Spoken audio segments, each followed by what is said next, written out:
जय श्री कृष्ण। संसार में कोई भी मनुष्य यदि परहित का भावना से जीवन जीता है तो उसको ये संसार में कोई प्राकृतिक नहीं बांध पाता है, कोई नहीं रोक पाता है।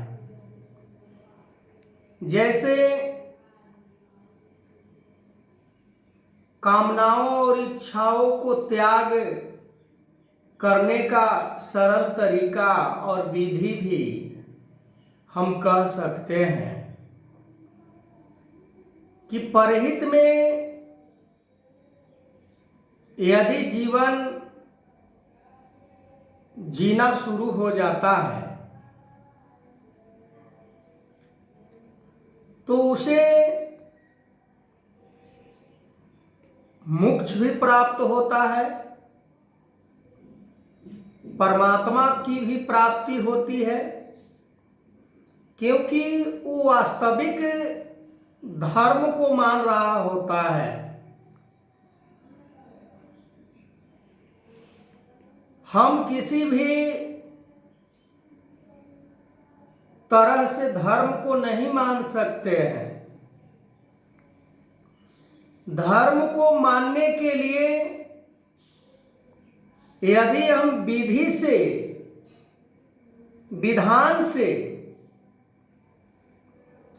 नियम और कानून से हम धर्म को मानने वाले तब बन सकते हैं जब परहित में मेरा जीवन बन गया हो।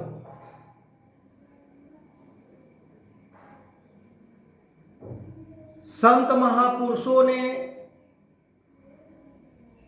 धर्म की, परहित की पुष्टि करते हुए कहते हैं, लिखते हैं कि परहित सरिस धर्म नहीं भाई, पर पीड़ा समने अधमाई। परहित में काम आने वाले के लिए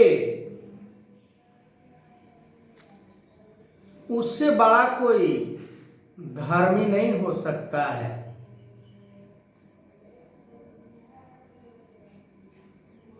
दूसरों को भला करने वाला,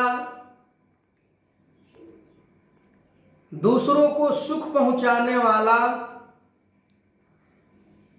से बड़ा कोई धर्मी नहीं हो सकता है। हम सुकून की बात तो करते हैं, पर सुकून के डेफिनेशन को हम नहीं समझ पाते हैं। क्या अपने लिए सुकून? सुकून का मतलब ही होता है कि किसी को ठंडक पहुंचाना, किसी को सुख महसूस हो आपसे, किसी को आदर सम्मान मिले हमसे, किसी को किसी से प्यार से बात हो। सुकून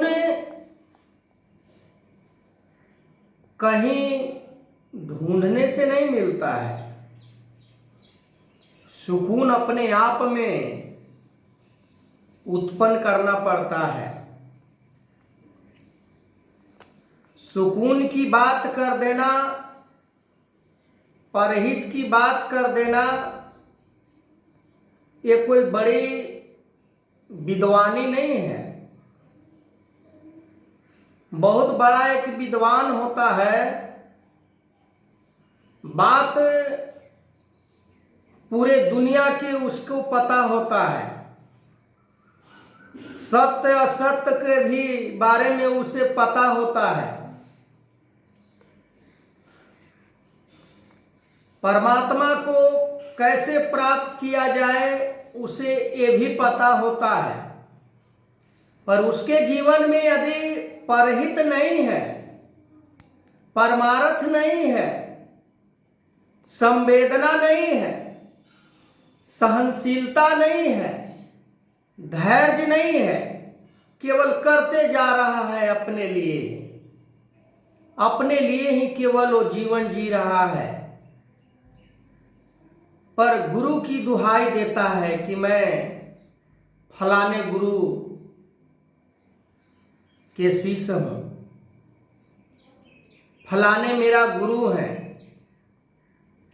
पर गुरु जो वास्तविक गुरु होते हैं वो संसार के प्राकृतिक से वो कभी नहीं जोड़ने की बात करते हैं, प्राकृतिक से अलगाव होने की ही बात करते हैं। चाहे सतगुरु बाबा हरदेव सिंह जी महाराज से लेकर बाबा गुरु बच्चन सिंह जी महाराज, बुट्टा सिंह जी महाराज, अवतार सिंह जी महाराज और जितने भी गुरु पीर पैगंबर जो वास्तविकता के बारे में संसार को देन दी, प्राकृतिक से हट के ही उन लोगों ने बुद्धि और ज्ञान प्रदान किए। माया को प्राप्त करके परमात्मा को प्राप्त नहीं किया जा सकता है। माया को प्रदर्शनी करके परमात्मा को नहीं प्राप्त किया जा सकता है। परमात्मा को प्राप्त करने का बस एक ही रास्ता है, दूसरों को भला करना, दूसरे को अपना परिवार के जैसे आदर और सम्मान करना। पर आज देखने के लिए हर जगह मिल जाता है, किसी से प्यार से बात नहीं, किसी को छोटा बड़ा करके देखना। बहुत ऐसे मैंने अपने जीवन में देखा है। जीवन में महसूस करने की बात नहीं, प्रैक्टिकली मैंने देखा है कि इंसान के अंदर इतना क्रूरता, इतना स्वार्थ, इतना लोभ, इतना लालच, जो एक इंसान के चीते के ऊपर वो अपना निवाला बनाकर उसका ग्रास बनाते हैं, उसको अपना पेट भरते हैं, पर तनिक भी उनके लिए मन के अंदर परहित का भावना नहीं आता है। आगे मैं इस वीडियो को कंटिन्यू करूंगा, तब तक के लिए जय श्री कृष्ण।